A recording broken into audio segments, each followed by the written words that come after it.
Aujourd'hui, on va parler d'un mot qu'on entend de plus en plus, michto. Vous savez, c'est un qu'on balance un peu partout sur les réseaux, souvent sans réfléchir. Apparemment, les femmes seraient devenues des michtos, prêtes à tout pour trouver un homme riche, un homme qui paye toutes leurs factures, un homme qui offre.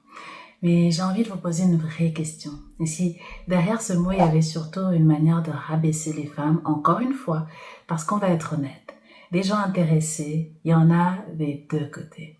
Des hommes qui profitent, qui séduisent pour des raisons matérielles, ça existe aussi, mais on ne les appelle pas des michtos, n'est-ce pas? Alors aujourd'hui, on va aller plus loin que les apparences. On va parler de la réalité sociale, économique, culturelle, des visions masculinistes, des visions féministes, mais surtout de ce que ce mot dit de notre société. Commençons par parler de l'origine du cliché femme michto. Le mot michto ou gold digger dans la culture anglo-saxonne n'est pas nouveau. Il date en fait du XXe siècle. Il a toujours désigné la même chose, une femme qui cherche un homme avec de l'argent pour monter en niveau. On l'a vu dans les films, les clips de rap, les séries, les conversations de comptoir et surtout sur les réseaux sociaux. Et petit à petit, c'est devenu un réflexe collectif. Une femme élégante et bien habillée qui aime le luxe, michto. Une femme qui dit qu'elle ne sort pas avec quelqu'un sans ambition, michto. Une femme qui rêve de confort, de stabilité, d'un homme solide, michto. Mais ce qu'on oublie souvent, c'est que ce cliché ne vient pas de nulle part. Il vient d'un conflit entre les attentes des genres. D'un côté, les femmes sont encouragées à viser plus haut et de l'autre, on leur reproche de le faire. Et ça, c'est profondément contradictoire. Mais que disent les études? Parlons faits, pas jugement. Alors, une étude publiée sur PubMed en 2014 montre que dans les couples avec un écart d'âge, typiquement l'homme plus âgé, plus riche, la contribution économique de la femme est en fait bien plus importante qu'on ne le pense. En gros, c'est pas juste elle profite. C'est souvent un échange équilibré où elle apporte son propre capital social, émotionnel et ou intellectuel. Une autre étude publiée dans The Journal of Consumer Research montre que les femmes utilisent parfois des signes extérieurs de luxe, non pas pour attirer un homme riche, mais pour communiquer leurs propres valeurs ou leur autonomie. Autrement dit, porter un sac Chanel, c'est pas dire je cherche un mec qui va m'en acheter un, mais plutôt je peux me le permettre ou j'y aspire. Il y a aussi des recherches sociologiques sur la manosphère. Elles montrent que ces discours dits anti-femmes, les femmes veulent ton argent, elles t'utilisent, traduisent souvent des frustrations économiques masculines, des hommes qui se sentent dévalorisés, dépassés ou ignorés dans un monde où les femmes gagnent en indépendance. Justement, parlons un peu de la vision masculiniste. La peur de la femme profiteuse, appelons-la comme ça. Quand on écoute la vision masculiniste, on entend souvent la même chose, les mêmes histoires. Les femmes profitent, elles veulent ton argent, ta maison, ta voiture, ta montre. Elles ne t'aiment pas, elles aiment ce que tu as. Mais derrière ce discours, il y a une peur, la peur de ne plus avoir le contrôle. Parce que pendant longtemps, le pouvoir économique appartenait aux hommes. Et quand les femmes ont commencé à gagner leur argent, à choisir leur partenaire, à divorcer si elles n'étaient plus heureuses ou satisfaites, certains hommes l'ont vécu comme une trahison, disons-le. Alors ils ont créé un contre-discours. Les femmes sont toutes vénales. Mais si on regarde bien, ce qu'ils reprochent aux femmes, ce sont souvent des choses que la société leur a appris à valoriser chez elles. La beauté, le raffinement, l'ambition. Et quand elles utilisent ces qualités pour mieux choisir, tout à coup, ça devient suspect. La vision féministe, quant à elle, parle surtout de double standard. Le féminisme répond à tout ça de manière simple.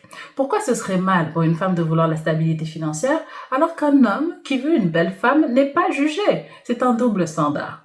Un homme peut chercher une partenaire jeune, séduisante, douce, et tout le monde trouve ça normal. Mais une femme qui cherche un homme ambitieux, stable, fort économiquement serait une michto. C'est deux poids, deux mesures. Et puis, soyons honnêtes, dans beaucoup de cultures, les femmes n'ont pas eu le luxe de ne pas penser à l'argent. Elles ont été élevées à chercher la sécurité, tout simplement parce qu'elles ne pouvaient pas toujours la créer elles-mêmes. Et aujourd'hui encore, dans un monde où les salaires restent inégaux, vouloir un homme stable, c'est souvent un choix de bon sens, pas d'intérêt. Comme l'a dit la créatrice indienne Anushka Rathod, je cite, « Appeler une femme ambitieuse une michto, c'est juste une autre manière de la faire taire. » Et maintenant, parlons franchement, parce que si on devait appliquer la même logique aux hommes, il y aurait beaucoup de michtos chez eux aussi. Ces hommes qui sortent avec des femmes pour leur beauté, leur jeunesse ou leur statut social, ceux qui veulent la femme trophée pour se valoriser, ceux qui profitent émotionnellement, sexuellement ou matériellement d'une femme sans forcément lui apporter la même loyauté, eux, bizarrement, on ne les pointe pas du doigt. Personne ne dit il est michto quand un homme épouse une femme influente, riche ou quand il reste dans une relation confortable. Pourquoi? Parce qu'on considère encore que l'homme qui bénéficie d'une femme, c'est normal. Mais la femme qui bénéficie d'un homme, c'est suspect.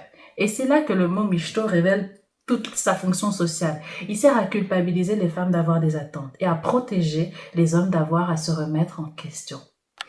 Qu'est-ce que ça dit de notre époque? Aujourd'hui, ce mot est devenu un outil viral. Sur TikTok, YouTube, Twitter, il suffit qu'une femme parle d'argent, du confort, d'attente pour qu'on la traite de michto. Mais si on regarde en profondeur, ce mot révèle une chose, notre malaise collectif avec les rapports de pouvoir dans le couple. Il dit notre peur de l'égalité réelle, il dit notre inconfort avec les femmes qui ne veulent plus être dépendantes, mais qui ne veulent pas non plus être les mamans de leur partenaire. En fait, ce mot, c'est juste un autre moyen de dire « reste ». À ta place. Alors, est-ce que les femmes sont vraiment des michtos? Non. Elles sont humaines, comme les hommes. Il y a des sincères, il y en a des intéressés, des manipulateurs, des rêveurs, des stratèges, des naïfs. Il y en a des deux côtés. Mais réduire toutes les femmes à des profiteuses, c'est juste une manière d'éviter de parler des vraies choses. La peur, l'ego, les rapports de pouvoir, l'argent et la confiance.